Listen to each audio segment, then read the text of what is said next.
Hey guys, welcome back to the 6th Gear Garage. Today, we're going to take a look at this 87 two-wheel drive Toyota pickup I just bought. It's a bit of a mutt with a step-side bed, a lift kit, and Jeep wheels.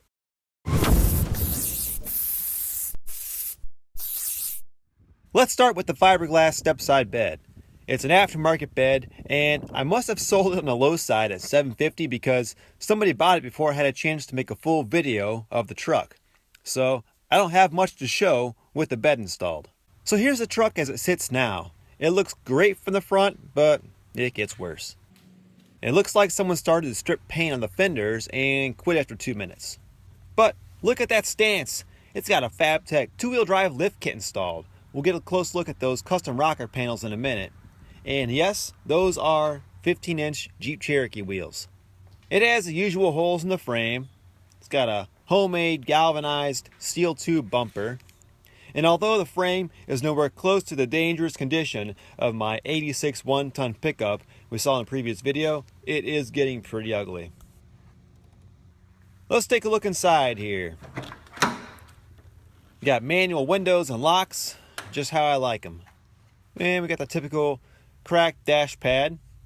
Climate control face is fading away. And we got an aftermarket tach installed up here on the cluster surround. Well, sort of installed. Suntune. I think it's just a cheap one. Correct me if I'm wrong. Just under 180,000 miles on this truck. Too bad that cluster's cracked. There's a Sony CD player. Got no holes worn in the vinyl floor. That's kind of unusual. Let's see what kind of treasures are hiding behind the bench seat. Which I don't see any rips, by the way. We've got some speakers. Oh my. Is that? Oh, it's a steering wheel cover. I thought that was some like nasty underwear or something at first. Ugh, I still don't want to touch it. Have you seen a rear window like this? There's a weird empty space at the top. I've never seen one with a single sliding pane of glass. So I'm guessing this must be an aftermarket replacement window. Let's see. What's this say here? Cal Tough. Alright, definitely aftermarket. Let's check out the driver's side. Wow, that's horrible. You know, for 180,000 miles, I'm surprised the floor is this nice. Oh, there is a rip on the seat edge there. We've got a makeshift rear speaker, the original bottle jack, and of course some added cab ventilation. Oh yeah, I told you it got worse. So this rocker panel is pretty interesting. I guess they had like some scrap C-channel laying around. They did a decent job MacGyvering this up. I would have bought sheet metal that didn't have holes in it, but I'm sure they had this laying around and made it work. So, hey, I can respect that. Here's a look inside.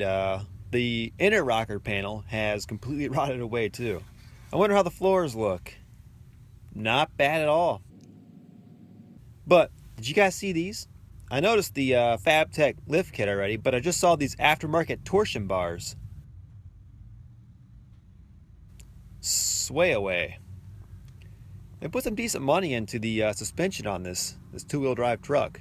Speaking of Fabtech kit, here's the front shocks for that. Here's a good look at the Fabtech tubular upper control arms. These are nice. They even have greasable Zerk fittings. Typical rust there on the lower front core support. The other side was exactly the same. Let's look under the hood. Good old 22R. Everything under here, well, it looks to be original, although the owner did say that he converted it from manual to power steering.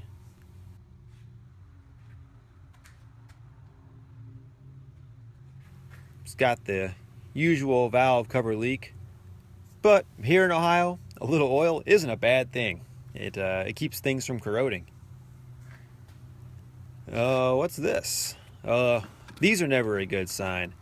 I find that when these kind of connectors are used, it's often a hack job. They have a window screen over the radiator. First time I've seen that. Hey, those fins look great. I never thought to try that before. It works. Buying a brand new vehicle must be boring, knowing exactly what you're getting. Going through a used vehicle for the first time is fun.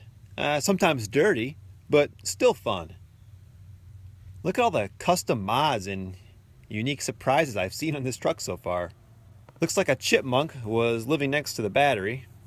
And is that more hacked wiring I see down there? This front end looks great. You got no flaws in the bumper. The grill's nice. Not really any rust either. What is this here? Looks like some kind of electrical plug outlet.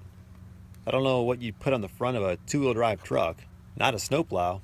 Maybe it's for towing behind like an RV. There's a heavy-duty bracket here. Not sure if it's OEM or not. And there's another one on the driver's side. You guys have any guesses what this is for? Let me know in the comments. So these wheels look to be from a Jeep Cherokee. I don't know, maybe late 90s or 2000s, which have the same bolt pattern as this truck, 5x4.5. However, I peeked behind the wheel and there is a humongous spacer pushing these wheels out. It's got to be like 2 inches thick. With the bed out of the way, how about some hammer time?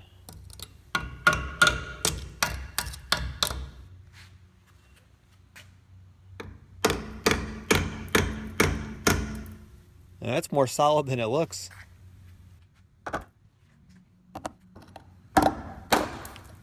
There we go. That's not good. Look at all the rust and debris inside the frame. These frames, they rot from the inside out, and once it starts, it's like a snowball effect.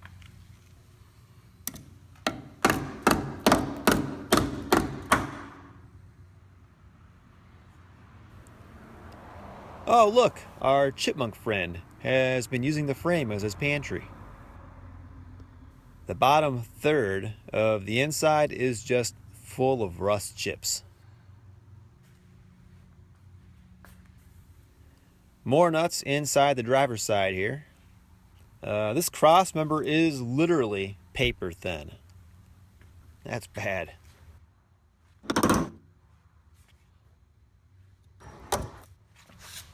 This area looks suspect.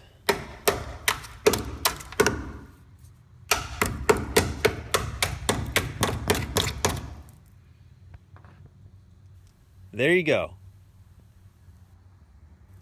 If you're buying one of these trucks, bring a hammer and check the frame. Just because there's not a visible hole yet doesn't mean the frame isn't junk.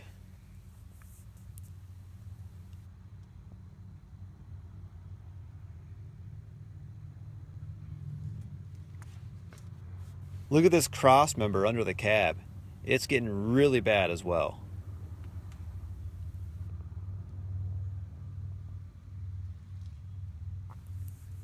Oh look, I've got a fuel leak. It's common for these lines to rust and crack right at the tank. Well, let's start her up.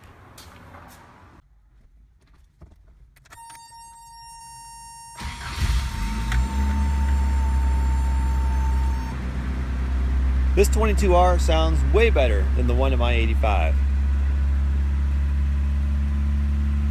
Tack works. Check that rust creeping up from the rocker area. That's not good. Let's see here. All right, original owner's manual. This one's in good shape.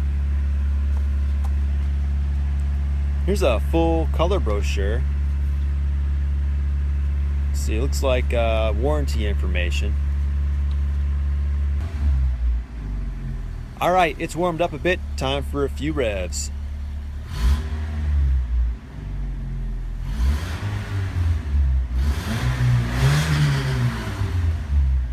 This engine runs perfect.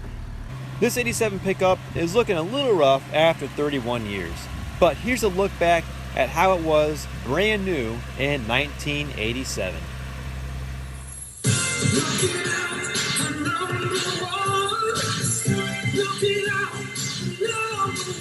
Toyota, looking out for you with a Toyota standard bed truck. Built to work hard and play hard. Quality makes it a Toyota.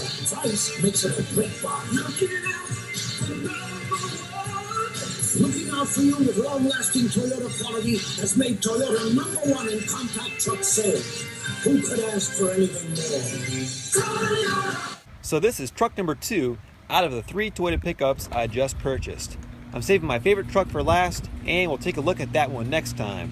And it is 4-wheel drive. Please consider subscribing if you haven't already for more project updates and how-to videos here at the 6th Gear Garage. Thanks for watching, guys.